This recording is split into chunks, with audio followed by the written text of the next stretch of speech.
E aí galera, beleza? Eu sou o seu professor de Física, o Eric Silva, seja bem-vindo mais uma vez a esse canal, o canal Circuito da Física, e hoje teremos uma continuação da aula, que é a aula número 6 do curso de Eletrostática, continuando, a ideia de campo elétrico. Hoje a gente vai estudar o campo elétrico de várias cargas pontiformes. Na próxima aula a gente vai falar sobre o campo elétrico uniforme, e assim a gente vai falar sobre potencial, energia, trabalho da força elétrica, enfim, tem muita coisa pela frente ainda, capacitância, superfícies equipotenciais, esse conteúdo é muito grande, mas é bem legal e vamos tentar aprender tudo aqui nessas aulas, beleza? Então vamos lá. Eu tenho, lembre-se que quando eu falei que uma carga, ele gera um campo nas suas mediações, ali perto, então eu também posso juntar um monte de cargas e eu também terei um campo. Só que esse campo vai ser o campo do resultado dessas várias cargas, que eu chamo de campo elétrico resultante. Tá? Lembrando que, claro, essas cargas têm que ser cargas pontiformes e fixas. Então, observe. A carga 1 é maior que 0, a carga 2 é maior que 0, mas a carga 3 é menor que 0. Na aula anterior, eu falei sobre a questão do campo elétrico. Seria afastamento, carga se for um campo elétrico de carga positiva, e se for um campo elétrico que a carga for negativa, o campo é de aproximação. Então você vai ver aqui, as duas estão se afastando, o E2 está se afastando aqui, o E1, e o E3 está apontando para a carga, que é um campo de aproximação. E lembrando, para eu encontrar o campo elétrico resultante, eu tenho que fazer uma soma. Então eu vou somar os três campos gerados por essas cargas aí. Tá? Mas veja, essa soma, gente, é uma soma vetorial. E tem muito aluno que confunde essa ideia de soma vetorial para soma algébrica. O que seria uma soma algébrica? Seria que eu pegasse, calculasse a intensidade desses três campos em relação ao P, em relação à distância P, e com isso desse o resultado, eu somasse todo mundo e desse o resultado. Mas só que não é assim. É uma soma vetorial. A soma vetorial, gente, a gente tem que considerar, a gente tem que estudar o campo elétrico como um vetor. Que ele não só tem a intensidade, mas a direção e o sentido. Tá?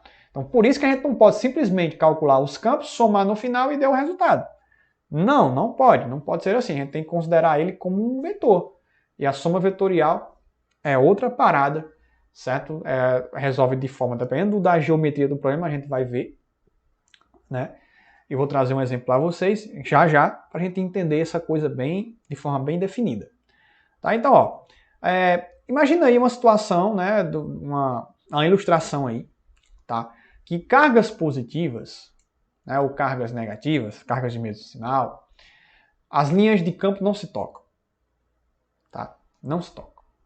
Você está vendo aqui na imagem. Quando eu coloco duas cargas de sinais opostos, aí você vê que as linhas, elas como se encaixassem, A linha sai da carga negativa, a linha de força, e entra na carga, sai da carga positiva e entra na carga negativa. E lembrando que o campo, se eu pegar dois pontos aqui, dois pontos qualquer, tá? Dois pontos aqui, tá? O campo sempre vai ser tangente à linha de força e sempre apontando para a direção da linha. Tá? Eu falei isso na aula passada. Então vamos lá, gente. É muito simples essa ideia. Certo? Vamos pro exemplo aqui. O exemplo, gente, é muito legal, porque no exemplo nos mostra o seguinte, tá? Esse exemplo aí, eu tenho um triângulo equilátero, ou seja, um triângulo de lados iguais. Sendo que em dois vértices eu coloco duas cargas. Cargas positivas que têm um valor de 4 microcoulomb, tá? Ou seja, vai gerar um campo elétrico aqui. No ponto P. O ponto P aqui, que vai estar entre o terceiro vértice do triângulo, eu quero analisar o campo que está aqui nesse ponto P. Tá? O campo elétrico resultante dessas duas cargas aqui. Então tem muito aluno que é só pegar aqui e somar. Eu fiz isso muito no ensino médio. No ensino médio eu achava que era simplesmente pegar esses caras aqui e somar. E fazer a soma algébrica, calcular o campo de cada um e fazer a soma algébrica e pode ter o resultado. Não é assim. Porque a gente tem que considerar o campo elétrico resultante como um vetor. né, os campos como vetores. E aí a soma de vetores é diferente. Tá? Então veja, ó, observe aqui. Como as cargas são positivas, eu vou ter o campo de afastamento. Né? O campo elétrico 1, carga de afastamento. 2, afastamento também. E aí, ó, fazendo a soma pela regra do paralelogramo, tá? Eu vou ter essa configuração aqui. Ó. É como se eu projetasse. Pegar aqui, ó. O campo é 1, o E2, e aí eu projeto o E2 para cá e o E1 para lá, para aqui. Ó. E aí eu vou ter, tá, o vetor campo elétrico resultante na direção vertical para cima, neste caso aqui. Poderia ser diferente? Se a carga fosse negativa, Hércules, o que é que aconteceria? Aí a coisa mudava. E se a carga fosse, sei lá, a carga fosse positiva, as duas cargas fossem negativas, aí você teria o campo na direção contrária, né? Então, assim, muda muito essa ideia, tá? Então, é muito interessante sempre estar ligado nessa ideia dos vetores, né? Porque, às vezes, dependendo do sinal da carga, isso pode mudar totalmente. Tá? E para isso a gente vai, para encontrar esse vetor, né, o vetor campo elétrico resultante, a gente já sabe que ele vai estar na vertical para cima. Então a gente já sabe a direção e o sentido. A gente precisa saber a intensidade desse campo.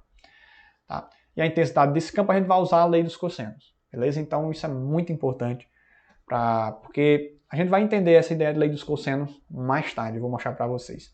Mas antes a gente vai resolver agora, certo? Os campos. Sim, os campos, né? A gente vai calcular o campo de cada carga, né, gente? A gente precisa calcular o campo de cada carga. Tá? Eu vou considerar que o campo... Aliás, o campo elétrico 1 e o campo elétrico 2, eles são iguais. Por que, Hércules? Porque é o seguinte, como esse triângulo aqui é um triângulo equilátero, veja que da carga Q1 até o P, eu tenho uma distância 0,3. Da mesma forma, no Q2 até o ponto P, eu também tenho uma carga eu tenho uma distância de 0,3 metros. Então a distância é a mesma. E a quantidade de carga de cada uma também é a mesma. Então, com isso, os campos também são iguais. Então já faço direto, né? Vou calcular só uma vez, tá? Porque um é igual ao outro. Então, vai ficar o K0, né? Aliás, o K0 seria a constante eletrostática no vácuo, vezes Q sobre D quadrado. Lembrando que, né, essa é a equação de um campo elétrico de uma carga pontiforme fixa, né? Então, na aula anterior também falei sobre isso. Pronto. Então, vai ficar o seguinte, né, gente? Vai ficar dessa forma aqui. Dessa magnitude, vai ficar, ó, 9 vezes 10 a nona, né? Esse valor a gente já sabe, vezes 4 vezes, ó. Para quem não assistiu a primeira aula de eletrostática, eu falei sobre os submúltiplos, tá? O microcoulomb seria 10 elevado a menos 6 coulomb, tá? Dividido por... Aí eu vou colocar, gente, o 0,3 em notação científica, que vai ficar 3 vezes 10 a menos 1. Isso é elevado ao quadrado, porque a distância é ao quadrado, né, gente? Então, cuidado aí, muito cuidado. Tem muito aluno que às vezes tem dificuldade, às vezes esquece, às vezes... Tá? Então, vamos lá. Então, o nosso E1, que é igual a E2, vai ser igual, gente, eu vou repetir aqui, tá? Eu vou repetir o 9 vezes 10 a 9, que vai multiplicar o 4 vezes 10 a menos 6, dividido por quem? Ó, gente, esse valor aqui, essa notação científica, eu vou levar ao quadrado. Então, vai ficar 9, 3 elevado a 2 é 9, vezes 10, aí, ó, potência de potência, 2 vezes menos 1, que vai ficar menos 2. Pronto. Perfeito, né, gente? E aí a coisa vai ficar o seguinte, né? O 9 com 9, eu vou embora, né? 9 com 9 partiu, vou embora. Então vai ficar, ó, o campo, o resultado do campo é 1, que é igual ao campo é 2. Vai ficar o seguinte, 4 vezes 10, foi o que sobrou, né? O quadro aqui. Aí vamos calcular agora. Agora eu peço para vocês uma ajudinha aqui na questão da potenciação de 10 aqui, tá, gente? Então vai ficar, ó, 10 a nona, que multiplica 10 a menos 6, dividido por 10 a menos 2. Ó, mesma base aqui, né? Quando tá multiplicando, eu somo os expoentes, né? Então vai ficar 3 sobre, né? Ó, 9 menos 6 dá 3. 10 elevado a menos 2. Bom, quando eu estou multiplicando, eu somo os expoentes. Mas quando está dividindo, o que é que acontece? Eu subtraio. Então vai ficar 3 menos com menos 2. Eric, por que menos com menos 2? Porque você tem menos da regra e o menos do menos 2. Então isso tenha muito cuidado. Tem muito aluno que faz 3 menos 2. Aí encontra o resultado, vai ficar elevado a 10. Não, gente, você tem um menos da regra. Aí vai ficar menos com menos dá mais. Então vai ficar 10 elevado a 5, porque é 3 mais 2. E com isso aqui vai aparecer quem? O 5. Então desse 10 vezes 9, 10 elevado a 9 vezes 10 a menos 6 sobre 10 a menos 2, que eu fiz o cálculo aqui, dá isso. 10 elevado a 5. 4 vezes 10 a quinta Newton por Coulomb. Pronto. Encontrei o campo de cada um. Agora eu preciso encontrar o vetor campo elétrico resultante. E a gente vai usar a lei dos cossenos.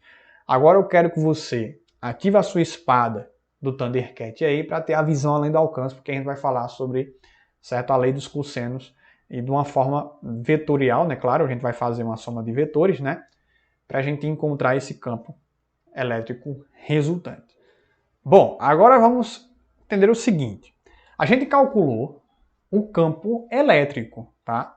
A gente calculou o campo elétrico aqui nesse problema e vai ficar o seguinte, né? A gente precisa encontrar o campo elétrico resultante. A gente só encontrou o campo elétrico das cargas aqui que gerou esse campo em relação ao ponto P. Então, eu vou usar a lei dos cossenos, tá? Por que, Eric? Porque é o seguinte, eu vou explicar para vocês com detalhes, porque aqui, ó, vai formar um triângulo, né, gente? Se eu projetar o E2 para cá, projetei para cá, pronto. Tá aqui o E2. Aqui vai formar um triângulo, tá, gente? O triângulo, ó, é R, E1 e E2. E por isso que eu vou usar a lei dos cossenos e eu vou explicar com detalhes o que é, de fato, essa lei dos cossenos.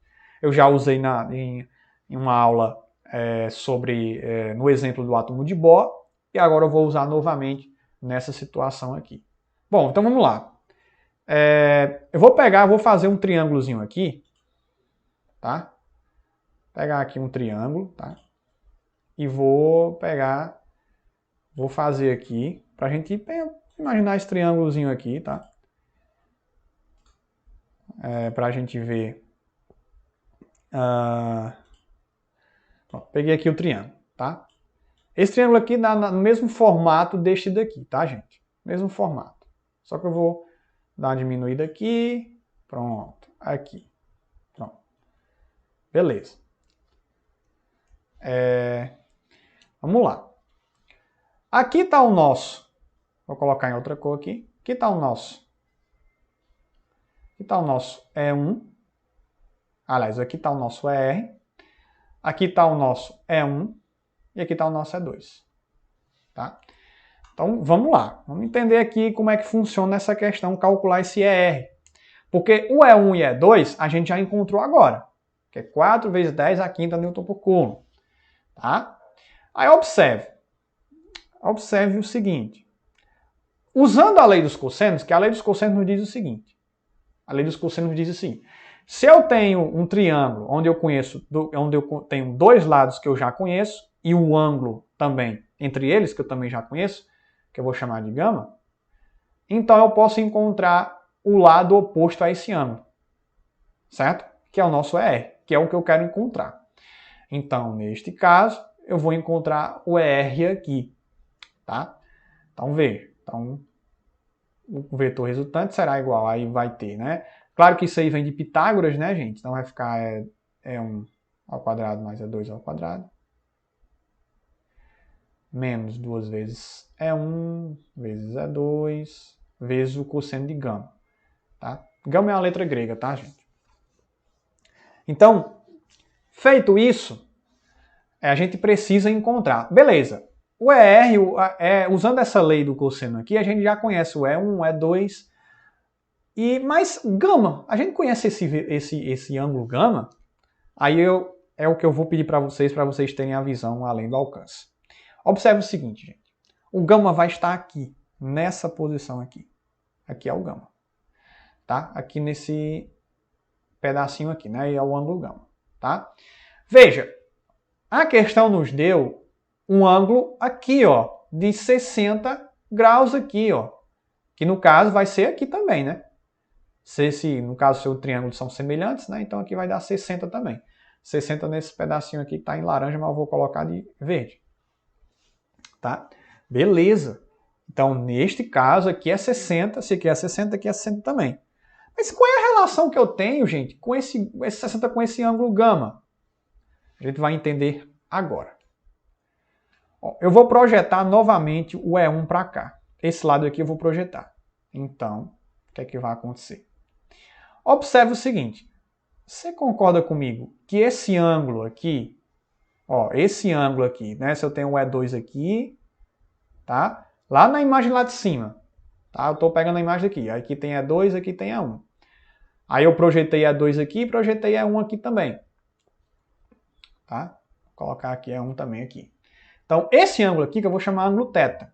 Mas você concorda comigo que esse ângulo θ está aqui também? Ou seja, o ângulo θ aqui, que é aqueles 60 graus que eu coloquei, é igual a este lado aqui, tá? Então, veja que o gama e o θ são suplementares, são ângulos suplementares. Então, eu posso dizer que o cosseno de gama nada mais é... Aí, observe, gente. Quem é o cosseno de gama? Veja, gama mais θ dá quanto, gente? Ó, 180 graus, gente. Um ângulo raso aqui. Tá? Então, com isso eu posso dizer que vai ficar o cosseno de quem? De 180 menos θ. E com isso, tá? O cosseno de 180 menos θ nada mais é do que menos o cosseno de θ, gente. Certo? Então, neste caso, eu vou substituir cosseno, tá? Eu vou até colocar assim, cosseno de gama, né? Nesse resultado, cosseno de gama é igual ao cosseno de θ, cosseno de 180 menos θ, que é igual ao cosseno de menos o cosseno de θ. Então, neste caso aqui, gente, olha que maravilha. Então, ó, campo resultante ao quadrado, ele será igual ao E1 ao quadrado mais E2 ao quadrado menos. Aí, gente, aí aparece o mais, né? Porque, ó, o cosseno de gama é menos o cosseno de θ. Então, esse menos vem para cá, mais. Aí vai ficar 2 vezes E1. Aí, vezes E2, vezes o cosseno de θ. Mas quem é o cosseno de θ, gente? Observe. Ó, comparando aqui, θ não é 60, que eu fiz aqui, tá? θ vai aparecer aqui, né? Ó, nesse pedacinho aqui. Deixa eu colocar de outra cor aqui. Deixa eu ver. θ vai aparecer aqui, ó. Aqui é θ. θ de laranja. Tá do jeito que eu fiz na imagem lá. Ou seja, θ é 60 graus. Então eu consigo relacionar. Veja bem, gente, que até o pessoal fica comentando. Na física, a lei dos cossenos é mais. E na matemática é menos. Não, gente, não tem nada disso. Na verdade, é que a gente muda o ângulo, né? Não é verdade, não é o ângulo de gama que a gente quer. A gente usa o ângulo de θ. E por isso que vai aparecer um mais. Agora, eu posso resolver a questão. Vai ficar, ó, veja, R, tá? Eu vou colocar R, vai ser a raiz.